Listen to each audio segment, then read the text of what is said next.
I'm delighted to be here. I'm excited to see so many students joining, and I'm really pleased to be able to share some advice and some knowledge with you. I am the Director of International Admission at Ohio Wesleyan University, and I have over 20 years of experience in international admissions.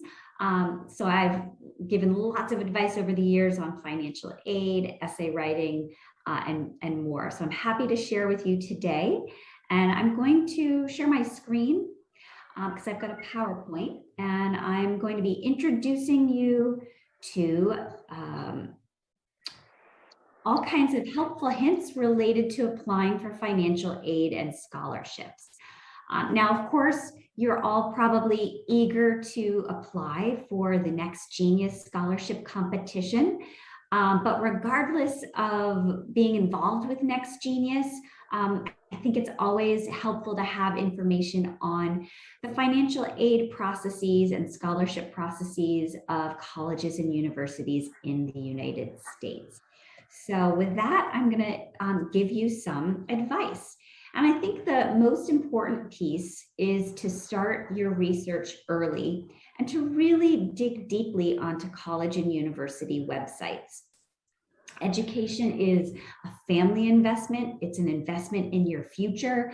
But if you do put in the hard work to do lots of research, you could have some really big benefits in the end. And the reason that I'm mentioning research is because there is so much information on each individual college and university website that you can find out on your own. Sometimes it can be tempting to just zip off an email to an admission officer and ask all of your questions, but you can really find a lot of information on your own on the individual websites and even on some YouTube channels. You also need to start having a conversation with your family. So maybe even before you make your list of colleges that you want to look into, have a talk with your family and talk about a budget. Because when you think about things in life that you want, whether it's a motorbike or an apartment or a car in the future, school, people set a budget for that. So you also want to talk about your budget for college, because every college and university is going to have a different policy when it comes to awarding financial aid. So you want to talk about your family, the budget, what they've set aside, if they plan to maybe apply for loans, and what is a realistic budget to work with, because it's going to take a lot of energy to apply to colleges and universities and to apply for financial aid. So you don't want to be applying for places that are not a good fit for you. If financial aid is important and a university doesn't offer scholarships or need-based aid, then that would be a shame to put all of that energy into applying to a place that isn't going to be a financial match for you. So once you've had that conversation with your parents, maybe a guidance counselor at your school, then you can delve into researching each university's financial aid policy. You could start by making a very wide and broad list, but in the end, when it comes to applying to colleges and universities, you don't want to be applying to 60 universities. You really want to narrow it down. I'd say maybe 20 at the most, maybe 12, maybe 8. So you can get to know each institution, and you're also not overwhelming yourself by completing all of these applications. But at first, it's great to cast a really wide net and do the research on more than 20 colleges and universities so that you can find out which ones are a good financial match. So when you're on each university's website, there are certain things that you definitely want to look for, and it might be helpful to make a spreadsheet, have a place where you keep notes, because you're going to want to find out what each university's financial aid policy is. Do they offer need-based aid? Do they only offer merit scholarships? Are there other things that they consider? And what are the deadlines? It might be that you have to apply for financial aid when you apply for admission, But there could also be other scholarship deadlines for specific scholarships, which I'll get into in a moment. So you want to make note of the different deadlines. You also want to see which colleges and universities require a form called the CSS Profile. Now, you might hear about the CSS Profile a lot, but in reality, only about 300, maybe 400 colleges and universities require the CSS Profile. For instance, Ohio Wesleyan does not require the CSS Profile. And I will give you some more information on the CSS Profile in a minute. But you want to make sure, do they require it? If so, you're going to need to submit it. Other colleges might not require it. Therefore, you're going to have to find out, how do you apply for financial aid if they don't take the CSS Profile. You might want to do a little digging on the college website, see if they provide an average grant or scholarship that's awarded to international students. You definitely want to make sure that you're distinguishing what's awarded to international students if you're not a US citizen. You also want to see if you can find out if the university meets 100% of demonstrated need.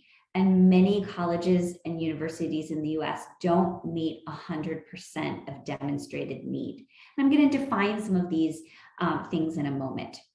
Are only merit scholarships available? Is a separate application required, or are you automatically considered?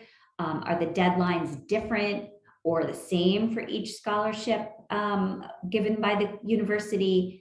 And then you want to find out, if you're awarded a merit scholarship, is it just for the first year, or is it the same scholarship each year? And do you have to maintain a minimum GPA to keep it or renew it? And if you're really puzzled, if you're in doubt, if you have questions, you should feel free and comfortable to email financial aid offices or admission officers. We're happy to provide advice. And so if you're emailing us, if you're on the websites, you want to see what types of scholarships available, if they meet 100% of demonstrated need, and how to apply.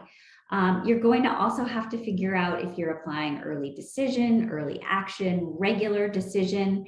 And there could be some rumors out there that you've got to apply early decision to get financial aid. That's not always true for every institution. Some will give more financial aid during regular decision.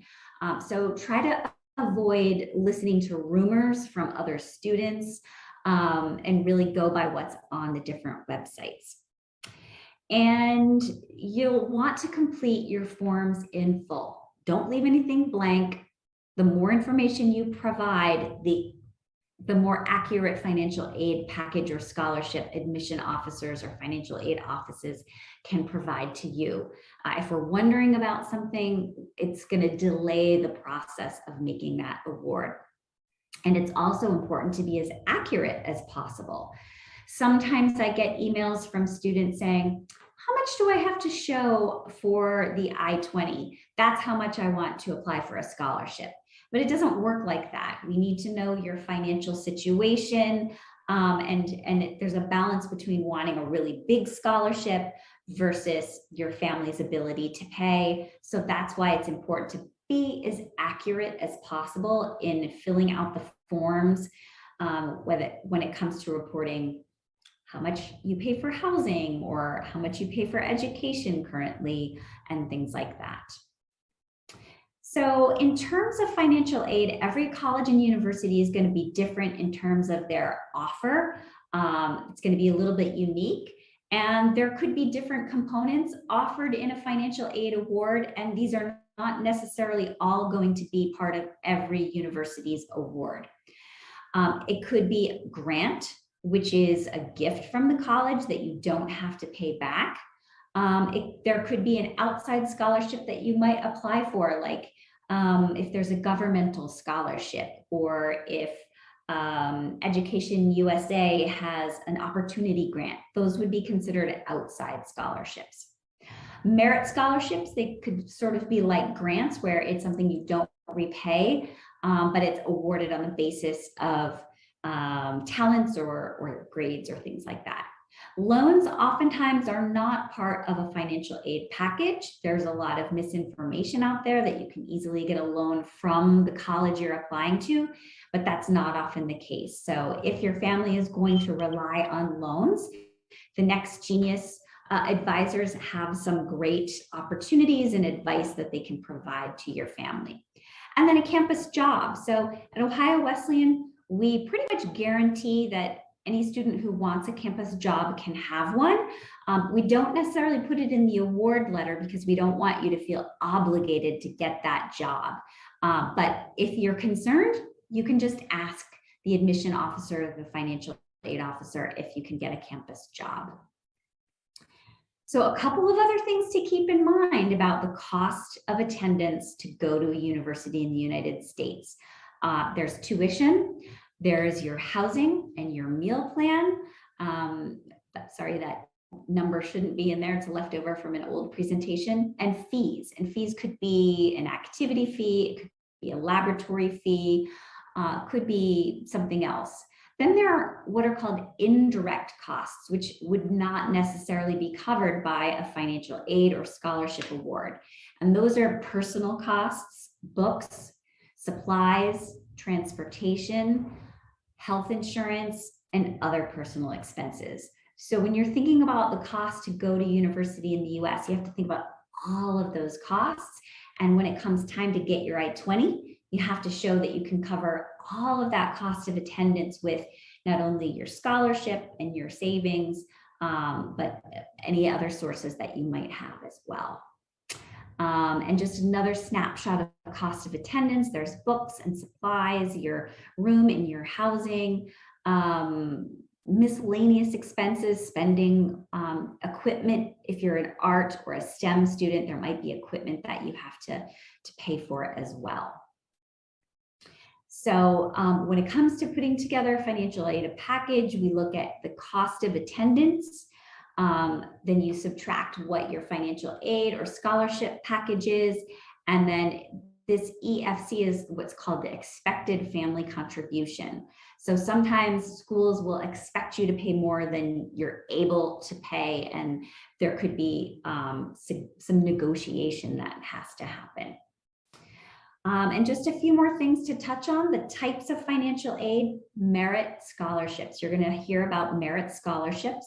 Not all colleges and universities offer merit scholarships.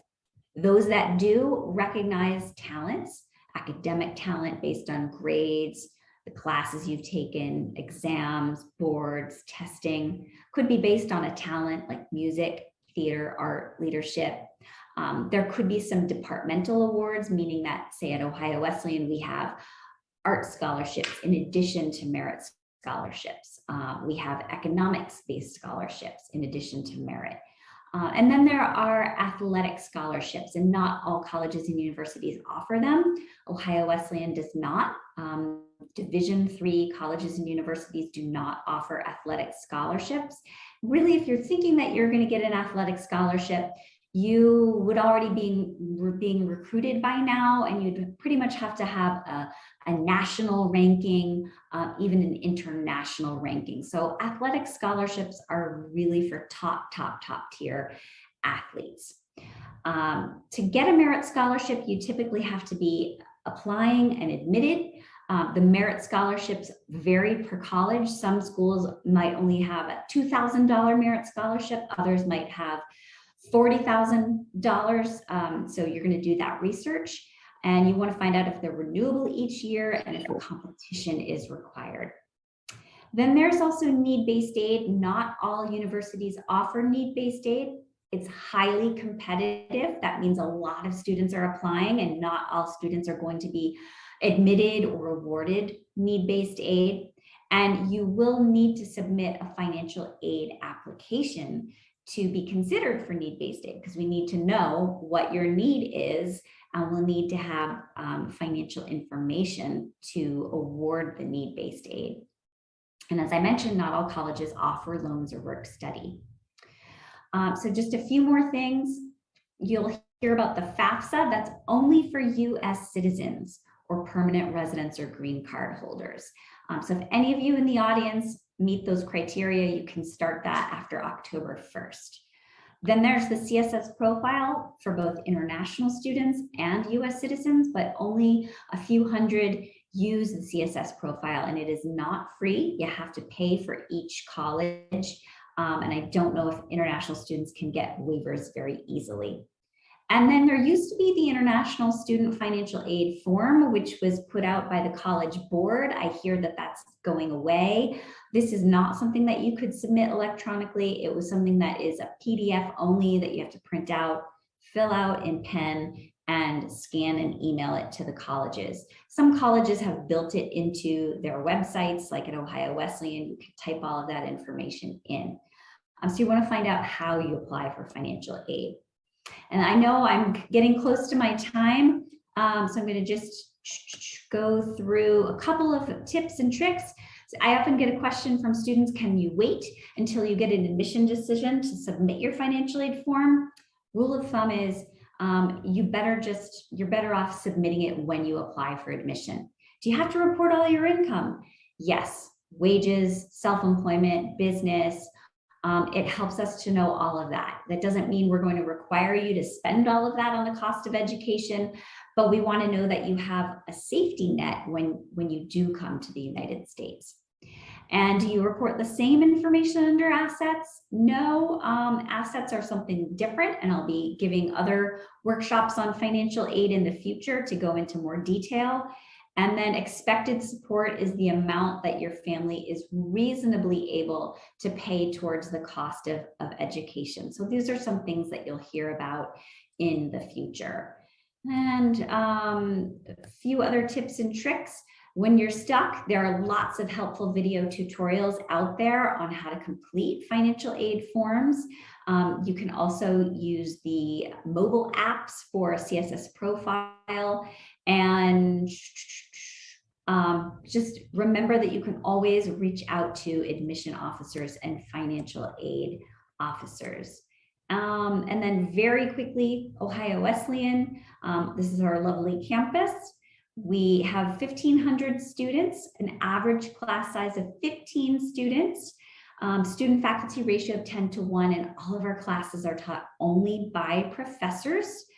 About 10% of our students are international students, and we've got over 70 majors, and some of the most popular majors among our Next Genius applicants tend to be physics and astronomy, biology, pre-med, computer science, STEM fields. We even have a STEM economics major, business, and financial economics.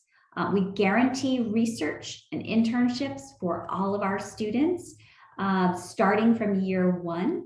And it's free to apply. We're test optional.